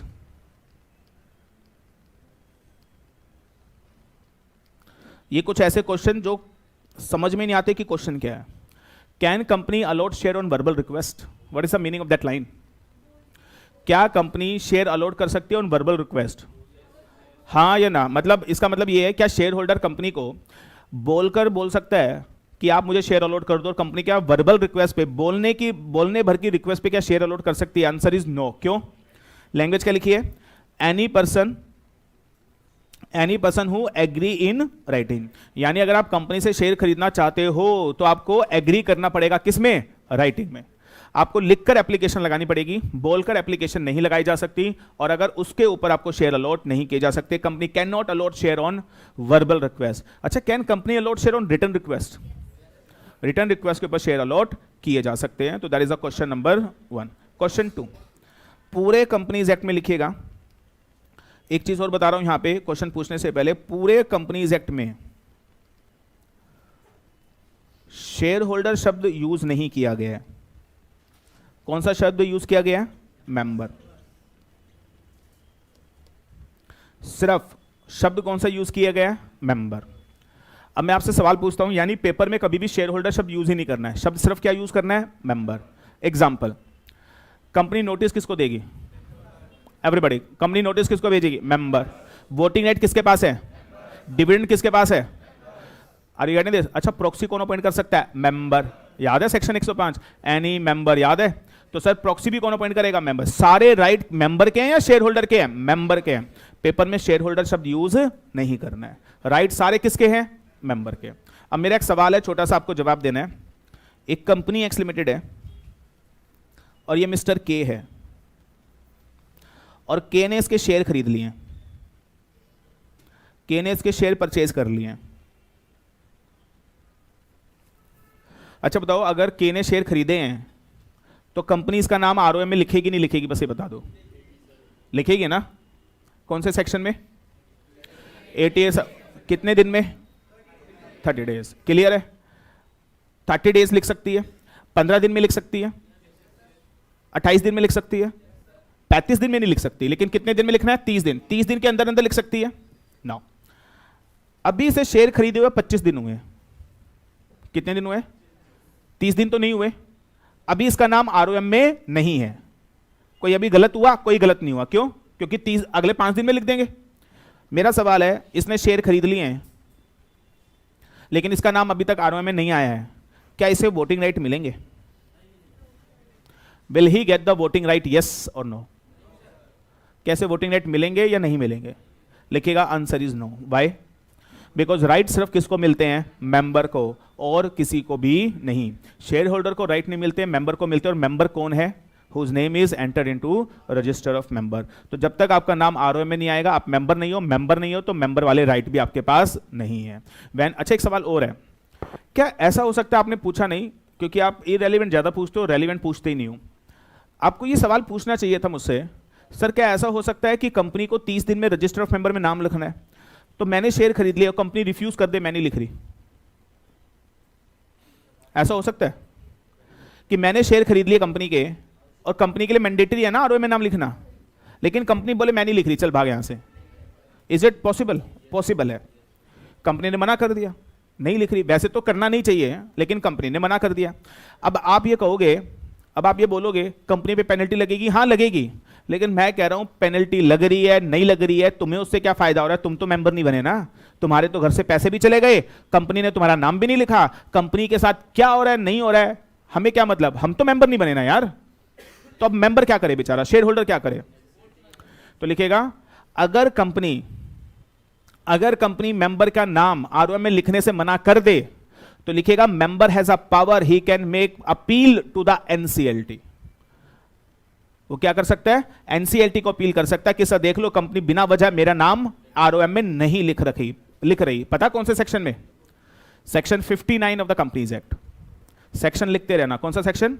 59। अगर आपका यानी यहां पे सेक्शन 59 भी कनेक्ट होगा, यानी after purchasing the share it is mandatory for the company to write the name of the share holder in the register of member in the format MGT1, but if the company refuse that I will not write your name then the member can apply to the NCLT under section 59। The company is refusing to register my name into the register of member, I am depriving the right of the share holder, please take action and NCLT will take action and NCLT will give order to the company to register the name of the share holder into the register of member and company shall register within 10 days। That is section 59। ये भी बताया नहीं है, जब time आएगा तो section 59 detail में discuss करेंगे, थोड़ा सा कनेक्शन था इसलिए आपको बताया। हैव यू अंडरस्टैंड सेक्शन 59 क्या है? तो यस, लॉ में प्रोविजन है और लॉ में शेयर होल्डर को प्रोटेक्ट करने के लिए बड़े प्रोविजन है। Is it okay with you? हाँ क्या? नहीं मिलेगा, नहीं मिलेगा। हाँ जी, यस बिल्कुल। मुझे बताओ जल्दी से क्या बातें समझ में आ रही हैं ये? अब एक बार जल्दी से मेंबर की डेफिनेशन पढ़िए, let's see what is given. एक बार मेंबर की डेफिनेशन पढ़ते हैं। सेक्शन 15, बस अभी सेक्शन 59 ही लिखना है, ज्यादा कुछ नहीं लिखना। अच्छा सेक्शन क्या है? 2 क्लॉज 55 और 2 क्लॉज 55। आप मुझे बताओ कितने मेंबर की डेफिनेशन है? 3। पहली सब्सक्राइबर, ये अभी पढ़ी नहीं। सेकंड पॉइंट पे देखो कौन है मेंबर, लैंग्वेज देखना, any person who everybody who agree in to become to purchase the and whose name enter into the ROM। और यहां पे लिखना it is mandatory, it is यहां पे लिख लेना it is mandatory for whom, for company to what, enter the name of shareholder in register of member as per section 88 subsection 1 clause A. Format बोलो ROM का, MGT1। एक चीज और बताऊं, यहां पे रेलिवेंट नहीं है, बस ऐसे नॉलेज के लिए बता रहा हूं। मेंबर का नाम MGT1 में, डिबेंचर होल्डर का नाम MGT2 में। मेंबर का नाम MGT1 में लिखते हैं, क्या कंपनी डिबेंचर भी इशू करती है कई बार? तो डिबेंचर होल्डर का नाम कहां लिखा जाता है? MGT2 में। Register of debenture holder MGT2, register of member MGT1। तो that is point number 2 is okay with you. Is it okay? Now पहले पे आ जाओ, सी। हाँ जी,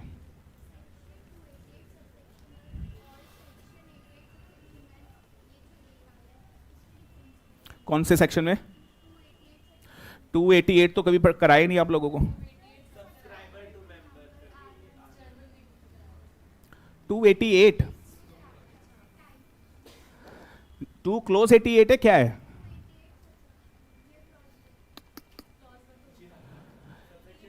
नहीं, क्या ऐसे लिखा हुआ है?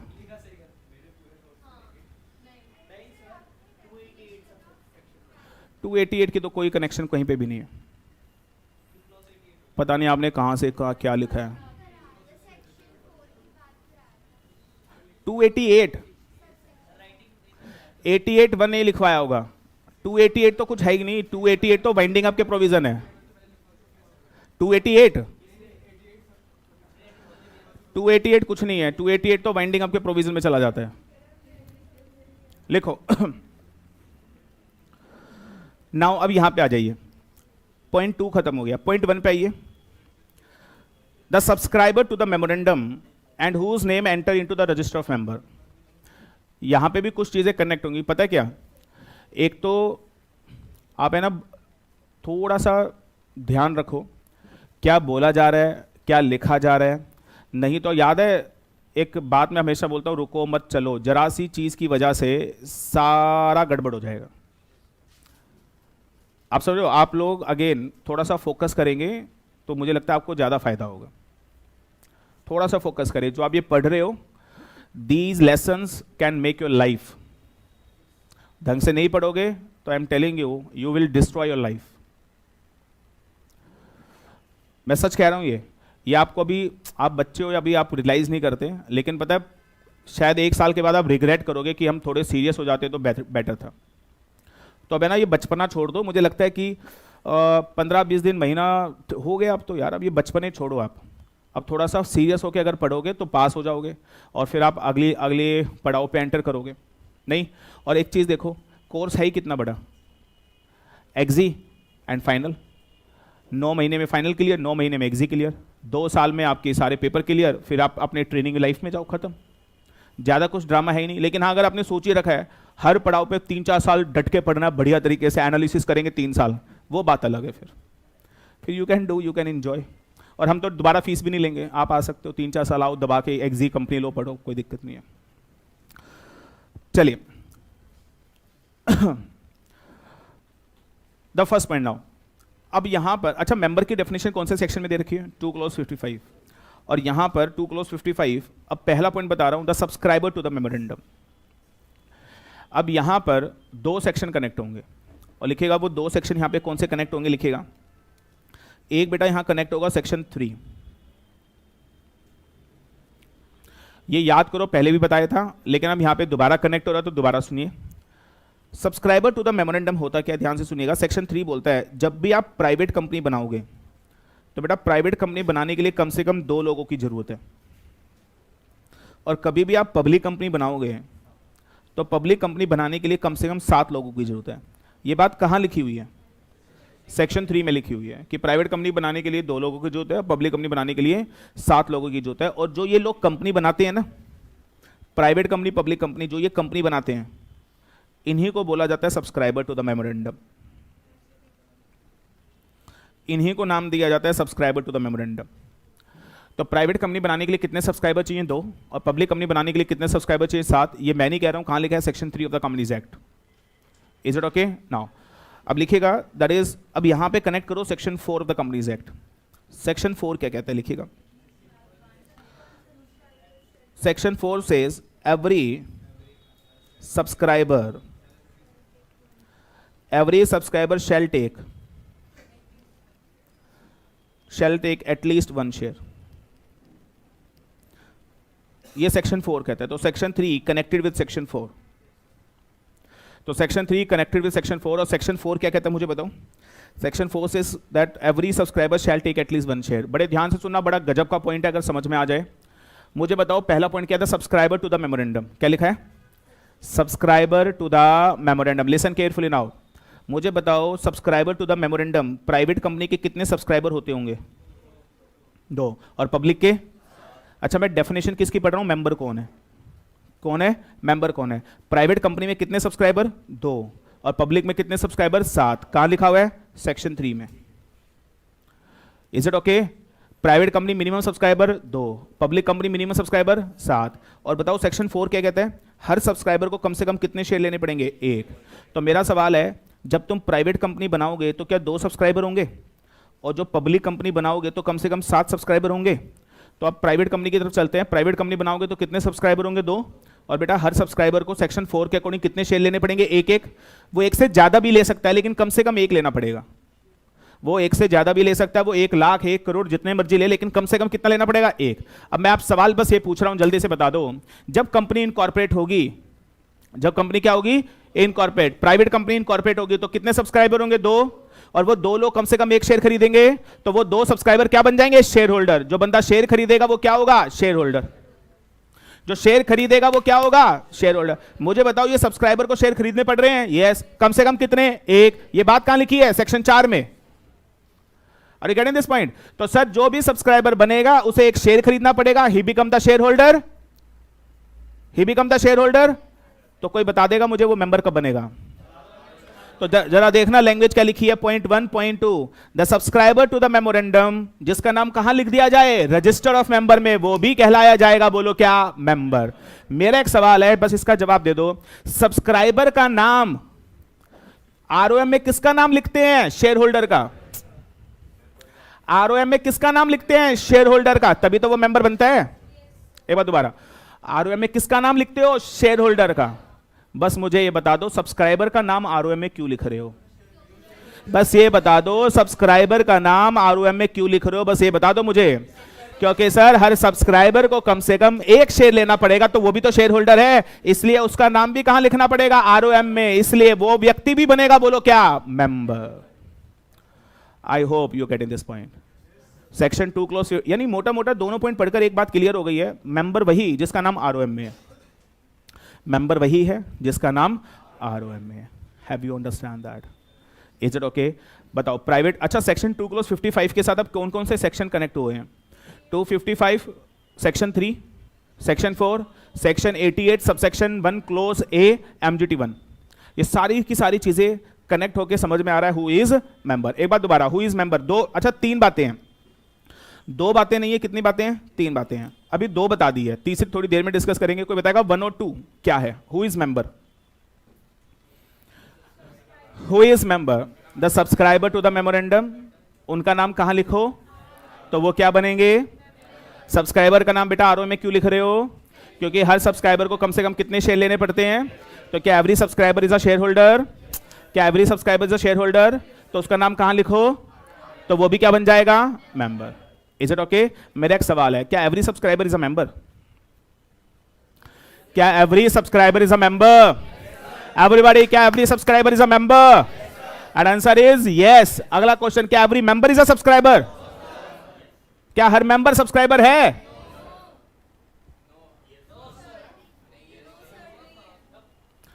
Four mark question in the paper. क्या every subscriber is a member? Yes, but क्या every member is a subscriber? That is the question.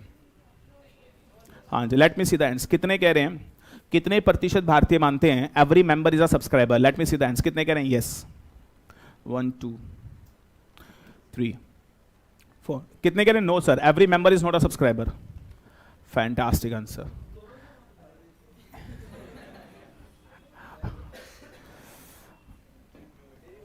अच्छा, why every member is a, अच्छा आपने जो जवाब दिया कोई ना कोई लॉजिक होगा। अच्छा why Hemant, why every member is a subscriber?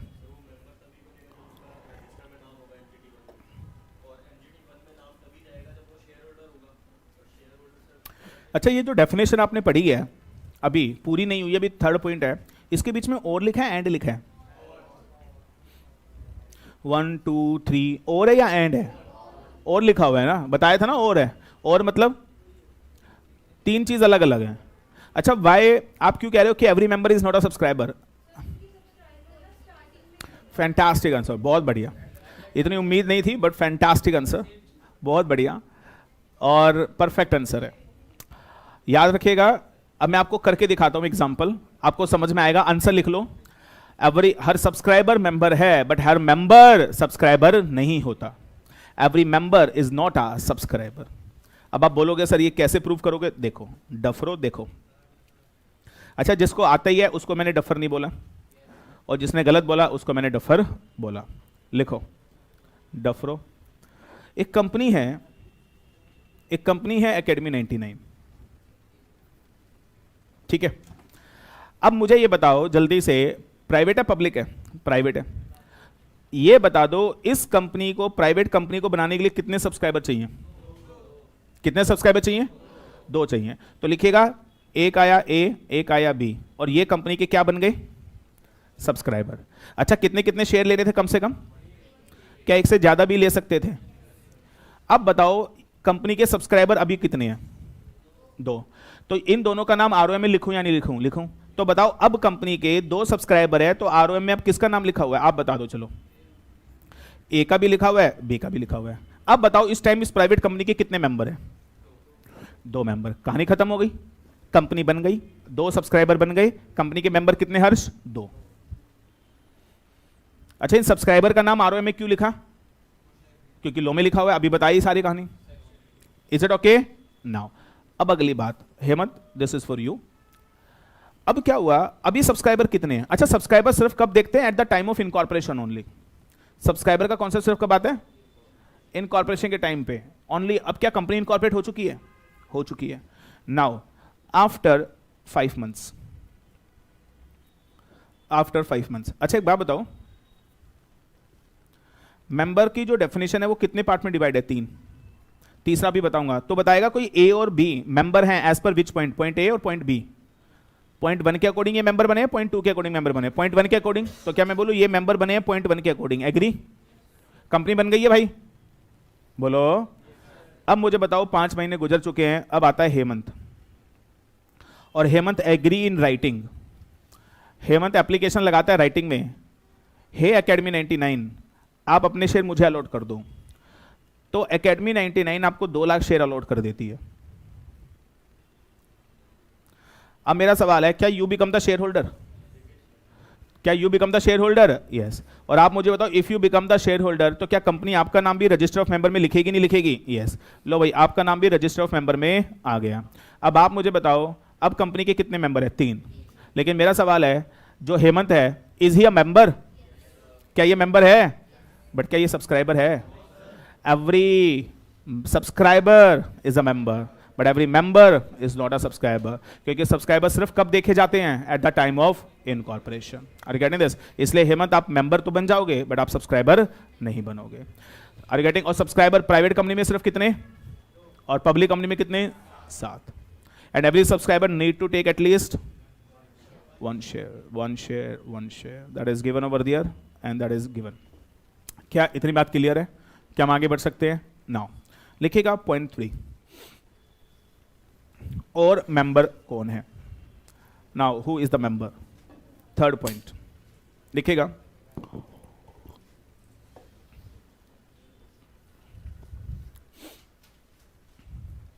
If shares are in e form. अगर शेयर कौन से फॉर्म में है? ई फॉर्म में।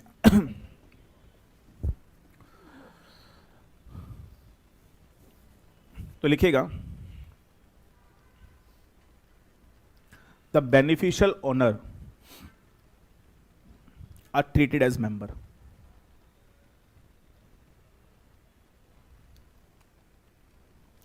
अगर शेयर ई फॉर्म में है तो जो बेनिफिशियल ओनर है वो मेंबर माना जाएगा। Are you getting? अब इसको समझाना, इसमें बड़ी सारी चीज़ें बतानी है, बहुत कुछ इसमें समझाना पड़ेगा कि ई फॉर्म के अंदर क्या होता है। और आपको अच्छा एक बात बताओ, आज की डेट में ऐसे एक जनरल क्वेश्चन है, आज की डेट में ज़्यादा कंपनी के शेयर फिजिकल फॉर्म में है या ज़्यादा कंपनी के शेयर ई फॉर्म में है? क्वेश्चन आ रहा है समझ में? क्या क्वेश्चन है? आज की डेट में ज़्यादा कंपनी के शेयर फिजिकल फॉर्म में या ई फॉर्म में है? कितने कह रहे हैं ई फॉर्म में है? Very good, fantastic. कितने कह रहे हैं फिजिकल फॉर्म में है? There is no one in the class, there is no. अच्छा, ये क्वेश्चन मैं स्टूडेंट से तो बात अलग है, अगर हम ये क्वेश्चन किसी प्रोफेशनल से भी पूछे ना तो भी उसका जवाब क्या आता है? ज़्यादा कंपनी के शेयर ई फॉर्म में है। तो तुमने तो ई फॉर्म का नाम लेना ही था। क्या ये गलत है या सही है? ये बिल्कुल गलत है। और ये गलत क्यों है? आई जस्ट टेक 1 मिनट और ध्यान से सुनिएगा ये गलत क्यों है। लिखिए, इंडिया में 12 लाख कंपनीज है। Focus on the concept sir, पहले कॉन्सेप्ट पे फोकस करें जब भी चीजें समझ में आएंगे। हम लोग कॉन्सेप्ट ही गलत पढ़ लेते हैं तो लोग क्या खाक पढ़ेंगे। 12 लाख कंपनीज है एंड सी कि आप गलत कैसे हैं। अप्रोक्सीमेटली 12 लाख कंपनीज हैं और आपको जान के खुशी होगी 12 लाख कंपनी में से approx 11 lakh company private company है और 1 लाख कंपनी पब्लिक है। समझ में आ रही है बात कुछ? और जो ये 1 लाख कंपनीज हैं, जो 1 लाख कंपनीज हैं, उनमें से 10,000 कंपनी लिस्टेड है। कहां पे? स्टॉक एक्सचेंज पे। और बाकी जो 90,000 कंपनीज हैं वो बेटा अनलिस्टेड है। ये सिनेरियो हमारे देश में अभी है।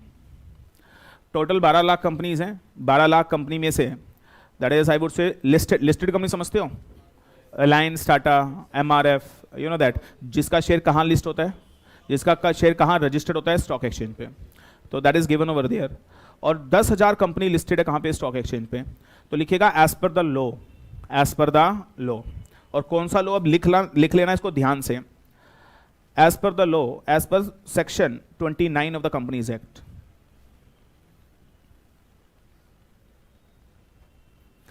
जितनी भी लिस्टेड कंपनी है उन्हें अपने शेयर ई फॉर्म में इशू करने पड़ेंगे।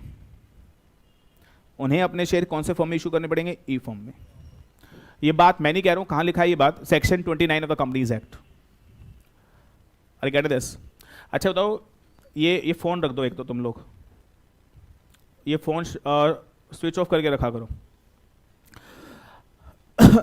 ये सेक्शन कनेक्ट समझ में आ रहा है? ज़्यादा मुश्किल तो नहीं लगता कनेक्शन? ठीक है। आप मुझे बताओ सेक्शन 29 क्या कह रहा है? जितनी भी लिस्टेड कंपनी है उनको अपने शेयर कौन से फॉर्म में इशू करने पड़ेंगे? ई फॉर्म में।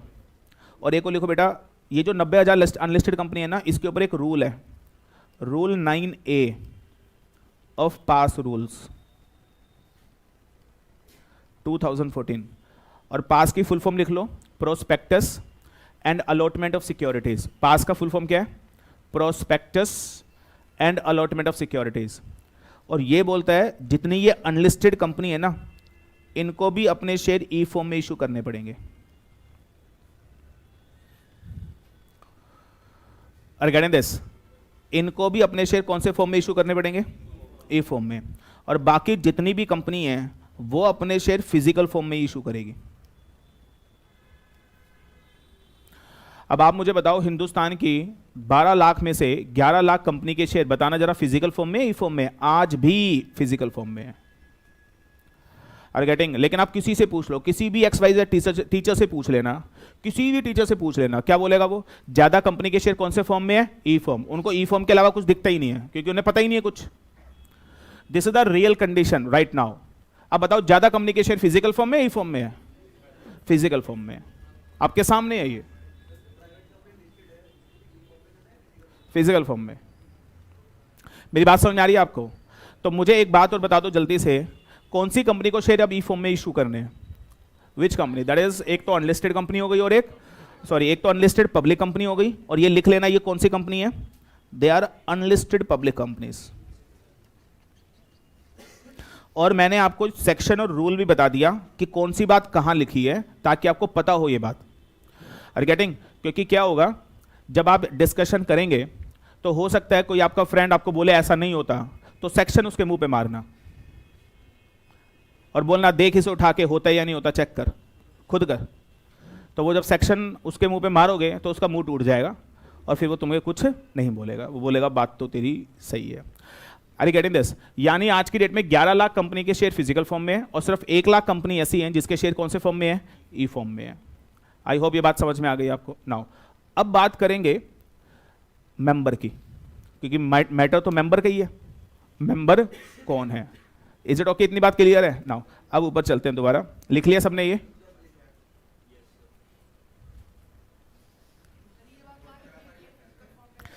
हाँ जी। अब एक सवाल और है, ये मैं I was expecting this question, ये मैं एक्सपेक्ट कर रहा था कि कोई बोले और मैं बताऊं। तो एक क्वेश्चन हो रहा है, ये तो बता दिया, लेकिन फिर ये कहां लिखा है कि इसके फिजिकल फॉर्म में होने चाहिए? ये कहां लिखा है? ये तो आपने बताया नहीं, तो लिखेगा rule of interpretation, express mention of one thing implies exclusion of other. It is a rule of interpretation. याद रखिएगा, लो पढ़ा नहीं जाता, लो इंटरप्रेट किया जाता है। लो पढ़ा नहीं जाता, लो इंटरप्रेट किया जाता है। और ये चीज यहां पे मेंशन्ड है और यहां पे प्राइवेट कंपनी मेंशन नहीं है। इट मींस प्राइवेट कंपनी के लिए फिजिकल ही है। It is a rule of interpretation, ये लिखा नहीं है। याद रखिएगा एक लाइन और, आज आप सबको एक चीज और बताता हूं, लो पढ़ने का तरीका। जब भी लो पढ़ा जाता है तो 2 तरीके से पढ़ा जाता है। कोई भी लाइन लिखी होती है ना, तो उस लाइन को 2 तरीके से पढ़ा जाता है। अब सुनना वो क्या तरीका है। पहले पढ़ते टाइम ये देखो कि क्या लिखा है, उसे इंटरप्रेट करो, और फिर पढ़ते टाइम ये देखो क्या नहीं लिखा है, उसे इंटरप्रेट करो। तो लो को 2 तरीके से इंटरप्रेट किया जाता है, क्या लिखा है और क्या नहीं लिखा है, और दोनों मीनिंग इकट्ठे चलते हैं।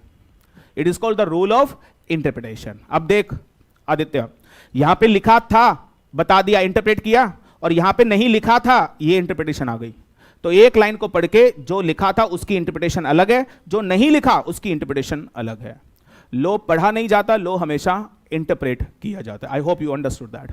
और ये जो रूल ऑफ इंटरप्रिटेशन बताया आपको, ये जो रूल ऑफ इंटरप्रिटेशन बताया है, इसका एक पूरा चैप्टर है कि इंटरप्रिटेशन कैसे की जाती है JIGL में, जिसका नाम ही इंटरप्रिटेशन स्टैचूज है।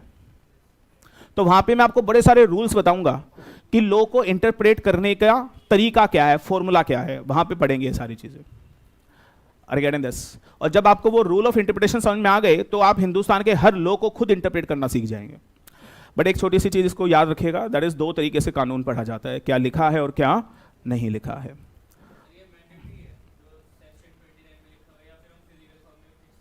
बेटा लिखा है तो मैंडेटरी होगा ना, ये मतलब क्यों लिखा फिर मैंने, ये मैंने लिखा है ई फॉर्म में इशू करना है तो मैंडेटरी है, तभी तो लिख रहा हूं। नहीं पूछना क्या है इसमें, कह रहा पूछ रहा हूं। अच्छा डेफिनेशन क्या है, मेंबर। अच्छा क्या डेफिनेशन खत्म हो गई है? नो, डेफिनेशन 3 टुकड़ों में डिवाइड है। पहला, subscriber to the memorandum name is written in the ROM, he become the member. दूसरा, if you purchase the share of the company and your name enter into the ROM, you are a member. तीसरा, if the shares are in e-form and then beneficial owner treated as a member. अब सवाल ये है कि sir e-form क्या होता है, beneficial owner क्या होता है, इसके साथ एक कॉन्सेप्ट और आएगा रजिस्टर्ड ओनर। तो दो चीजें आएंगी, रजिस्टर्ड ओनर, बेनिफिशियल ओनर, फिर इसमें एक चीज और आएगी डिपॉजिटरीज एक्ट, फिर इसमें एक चीज और आएगी। तो दो डिपॉजिटरीज होते हैं, एक NSDL और एक CDSL। ये पूरी एक महाभारत है, इस महाभारत को खत्म करेंगे in the next class. Thank you so much. तो ये वाला अभी ड्यू है, नेक्स्ट क्लास में इसको खत्म करेंगे और होपफुली नेक्स्ट क्लास में हम चैप्टर भी खत्म कर देंगे। Is it okay? A break of 15 minutes, it is a lunch break. फटाफट आपको जो खाना है और पीना है आप पी सकते हैं और खा सकते हैं। Will start JIGL